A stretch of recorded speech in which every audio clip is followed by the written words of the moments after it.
Pemirsa, apa alasan utama dari mundurnya waktu bagi calon ASN dan PPPK untuk diangkat menjadi abdi negara? Untuk membahas lengkapnya sudah bergabung bersama kami ada Wakil Ketua Komisi 2 DPR RI Bapak Zulfikar Arsesadikin dan analis kebijakan publik Bapak Agus Pambagio. Selamat sore Pak Zulfikar, selamat sore Pak Agus. Selamat sore Fitri, selamat sore Pak Agus. Baik, saya akan ke Pak Zulfikar terlebih dahulu. Pak Zulfikar, sebetulnya penundaan pengangkatan CASN ini apakah merupakan hasil keputusan rapat antara Komisi 2 dengan Kemenpan RB? Fitri, mestinya diundang satu lagi dari Kemenpan RB atau BKN ya, karena semangat kita di Komisi 2 waktu rapat itu berdasarkan kesimpulan yang kita dapat dari pendapat dan pandangan teman-teman Komisi 2, kita itu maunya mempercepat penataan dan penyelesaian, dan waktu yang kita berikan itu adalah waktu untuk batas akhir penataan dan penyelesaian tersebut, bukan waktu dimulainya gitu. Ini kelihatannya ada perbedaan pemahaman yang mengimplementasikan hasil rapat tersebut. Demikian Fitri. Oke, tapi kemudian sampai Menteri ini menegaskan bahwa penyesuaian jadwal pengangkatan CASN 2024 ini merupakan keputusan bersama antara pemerintah dengan DPR RI. Artinya ada salah tafsir atau bagaimana Pak Zulfikar?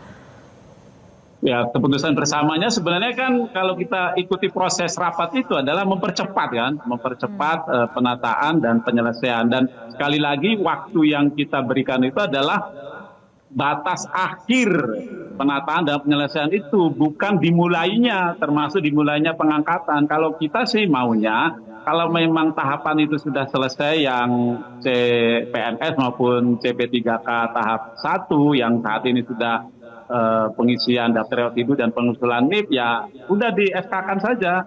Kan Maret ini ya yang formasi 2024 itu yang tahap 1 dan PNS itu. Mestinya kan April atau Mei sudah keluar tuh pengangkatannya. Lalu yang tahap 1 juga kalau memang harus Juli ya Juli keluar begitu Fitri. Tidak diserentakkan CPNS itu 1 Oktober 2025 dan CP3K 1 Maret 2026. Ya berangsur-angsur saja begitu. Oke. Baik, Pak Agus, apabila kita lihat ini nampaknya ada perbedaan pandangan antara dari Menpan RB dengan Komisi 2 DPR sendiri. Ini menurut Anda seperti apa? Karena kan sebetulnya para CASN ini sudah terlanjur kemudian gelisah, resah mendengar kemudian adanya informasi mengenai penundaan pengangkatan. Ya, bagus Pak Zul. Saya senang kalau ada perbedaan. Kalau nggak ada perbedaan ngikut ngekor aja terus kita masyarakat tidak suka, Pak. Jadi perbedaan itu bagus dan itu harus diteruskan. Nah, terkait dengan CPNS ini ya ngapain diundur dulu. Tapi saya menduga pasti karena pemekaran kementerian, institusi, ya itu lalu dampaknya kepada positioning dari masing-masing CPSN. Karena mau kemana dia, mau ditaruh di institusi mana, lembaga mana, pemerintah daerah mana. Kan ada pemekaran juga. Kemudian terkait dengan gaji, dengan anggaran. Jadi pasti Bu Rini juga memikirkan hal itu. Gimana caranya, belum jelas nih dari Kementerian Keuangan. Kan pengalaman saya menyatukan 2 kementerian 10 tahun yang lalu, itu perlu waktu 1 sampai 2 tahun baru beres. Nah ini kan baru berapa bulan, pasti kelabakan semua, termasuk Menteri Keuangan dan Sekretariat Negara. Jadi ya seperti ini sekarang, ya korbannya adalah para CPNS dan P3K ini. Nah saya mendukung Pak Zul, Pak jangan nurut saja Pak, Bapak harus punya pendapat dalam hal ini. Itu. Oke, Pak Zulfikar, nah ini mengenai respon dari masyarakat sendiri, kan ini banyak kemudian mendapat aksi penolakan di media sosial, kemudian sudah viral, kemudian ada juga yang membuat petisi online, ada kemudian yang mengeluh karena sudah resign dari tempat kerja, tapi kemudian tidak mendapat kepastian seperti itu. Nah ini bagaimana DPR sebagai kemudian Dewan Perwakilan Rakyat ini kemudian mengakomodir aspirasi-aspirasi CASN yang saat ini sedang gelisah, Pak Zulfikar? Sebenarnya kegelisahan itu sudah kita tangkap pada saat rapat, sehingga waktu itu semangat kita adalah mempercepat. Nah, dengan seperti ini keputusan dari PAN RB dan BKN, maka sekali lagi kita minta agar ada perubahan kebijakan, tidak harus serentak pengangkatan itu ya. Kalau memang tahapannya sudah tuntas, yang CPNS dan CP3K tahap 1 ya sudah selesaikan, segera angkat, keluarkan SK-nya. Gitu. Kalau yang tahap 2 juga nanti Juli, ya Juli selesaikan. Saya kira begitu, Fitri. Dan menurut saya ini bukan soal anggaran ya, karena kalau kita kaitkan dengan efisiensi, ini kan bagian dari belanja pegawai. Nah, belanja pegawai itu tidak termasuk yang diefisiensi. Lalu ini kan juga sudah kebijakan periode lalu, dan pengadaan formasi 2004 itu sudah diketahui pemerintah sebelumnya dan setelahnya juga tahu. Nah, tentu anggaran sudah disiapkan. Nah, mungkin ya kalau saya sih membaca lebih kepada tadi yang dibilang oleh Pak Agus ya, kira-kira perlu ada penataan formasi dengan adanya pemekaran di kementerian dan di lembaga. Kira-kira itu, Bu Fitri. Oke, Pak Agus, artinya ketika kemudian DPR memiliki pandangan yang berbeda dengan Kemenpan RB, apakah kemudian masih ada peluang bahwa pengangkatan CPNS ini sesuai tadi dikatakan oleh dari Komisi 2 dipercepat seperti itu jika memang sudah tidak usah kemudian serentak dilakukan pada bulan Oktober 2025 untuk CASN?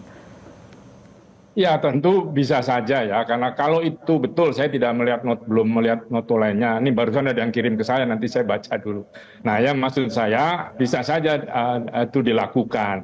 Karena memang beberapa daerah kalau saya lihat ya Pak Zul, itu ada pemerintah daerah yang sudah melakukan rekrutmen nih. Nah ini juga berbahaya, dan ini bagaimana tanggung jawab Kemendagri ini ya untuk ini. Apakah betul serentak, ternyata sudah ada yang bocor, nih data masuk ke saya nih.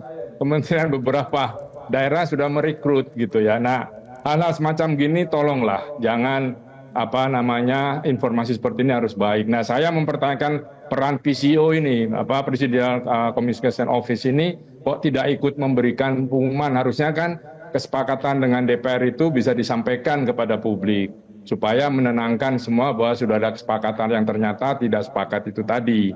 Nah, jadi ini memang sangat merugikan CPNS dan P3K-nya itu.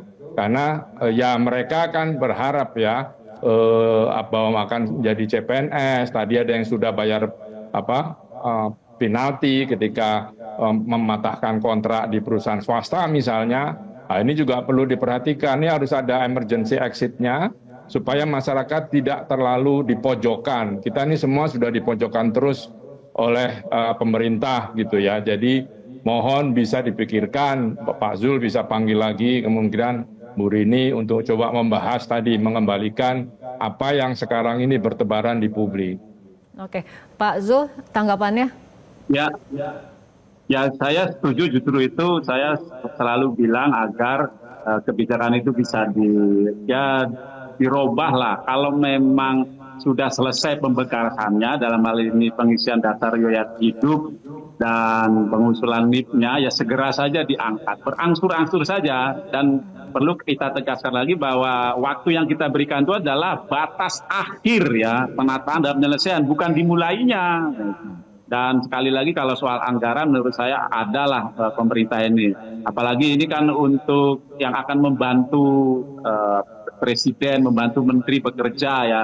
ASN ini kan baik PNS maupun P3K sebagai pelaksana kebijakan publik dan pelayan masyarakat. Nah, kalau kita pun tidak bisa memastikan nasib mereka, nah bagaimana nasib yang akan dilayani dan yang akan mendapatkan dampak dari pelaksanaan kebijakan itu. Mudah-mudahan dengan kita hadir di Metro TV, diundang di Metro TV ini, dan semakin banyaknya yang menyampaikan aspirasi dengan berbagai bentuk, pemerintah bisa merubah kebijakan serentak pengangkatan itu. Kalau memang bisa berangsur-angsur, ya lakukan berangsur-angsur saja sesuai dengan proses yang sudah dikerjakan oleh teman-teman CPNS dan CP3K. Demikian, Fitri. Baik, Pak Zulfikar, karena ini kemudian sudah terlanjur viral dan membuat keresahan publik, apakah kemudian Komisi 2 akan kembali melakukan pertemuan dengan Kemenpan RB untuk kemudian meluruskan informasi ini agar tidak menjadi disinformasi kepada masyarakat? Bisa juga nanti kita akan lihat rapat pimpinan, rapat kapoksi atau internal komisi, bisakah kita panggil? Kalau memang harus kita panggil, Fitri. Ya, Mbak Fitri, ini ada saya baca nih kesimpulan rapat dengan DP dengan Komisi 2 Pak Zul. Nomor 4 itu dalam rangka percepatan penjalanan CPNS untuk formasi, itu PAN RB dan BKN menyelesaikan pengangkatan CPNS pada bulan Oktober tahun 2025. Jadi betul Pak Zul, menyelesaikannya. Jadi dari sekarang sudah bisa sebetulnya diangkat. Gitu Pak Zul. Ya, berarti sama saya dengan Pak Agus kan. Batas Ini kesimpulan penyelesaiannya waktu yang kita berikan itu kan, bukan dimulainya kan gitu. Ini kesimpulan rapat kerja Rabu 5 Maret Pak. Ya Pak Agus, terima kasih. Baik, terima kasih Pak Zulfikar dan juga Pak Agus telah berbincang bersama kami sore hari ini di Metro hari ini.